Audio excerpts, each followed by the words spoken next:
do we carry out the God-ordained way?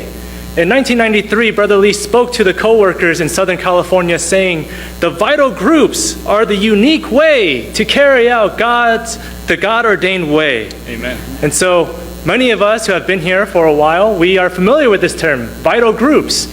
But what does that mean to us? Does this term resonate with us? Or has this just become another terminology in our minds? I hope, saints, that this does not just become another Lord's Recovery term, but this needs to become our reality. Amen. Brother Lee was very burdened about the vital groups. And speaking on this matter, he said, I can testify that I am deeply burdened concerning the vital groups. In my entire life and ministry, I have never been as burdened as I am today. However, I am concerned that some saints may not have much burden regarding the vital groups.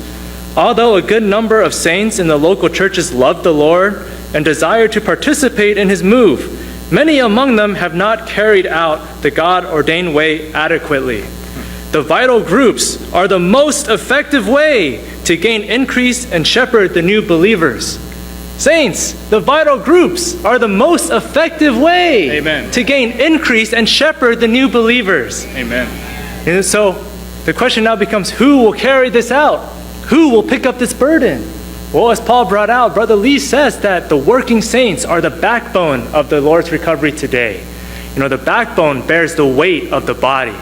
And so whatever burden the body carries, the backbone is at the forefront of carrying that burden.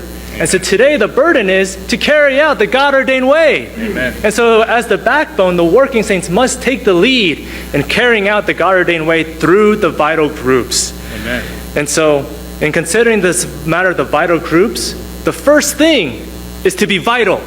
This is the primary thing. We need to be those who are vital.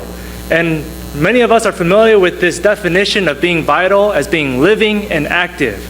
Well, in a recent fellowship with Brother Monero, he brought out another definition which I very much appreciate. He says, to be vital means to live perpetually and constantly in a revived state. Amen. To live perpetually and constantly in a revived state. Amen. Saints, do you believe this is possible?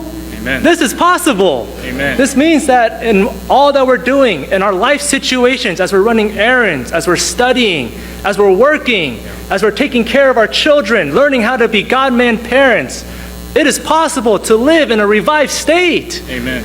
Well, you may be sitting here thinking, well, I am not vital. I do not live in a revived state. Well, that's okay. We're here learning with one another. And so soon we'll have an opportunity to share all of our experiences. Maybe you don't live perpetually and constantly in a revived state, but I believe that you have had some experience of some sort of vital living. And so I would ask, please consider before the Lord, is there some experience that you've had in the midst of your situation? You're still able to have some sort of vital living. You're still able to shepherd one another. You're still able to run this race together and bear the burden of carrying out the God-ordained way. And so just as a brief conclusion, in thinking of this matter, I was brought to this matter of the new revival. And in the new revival, in order to have the new revival to bring the Lord back, there are three key matters.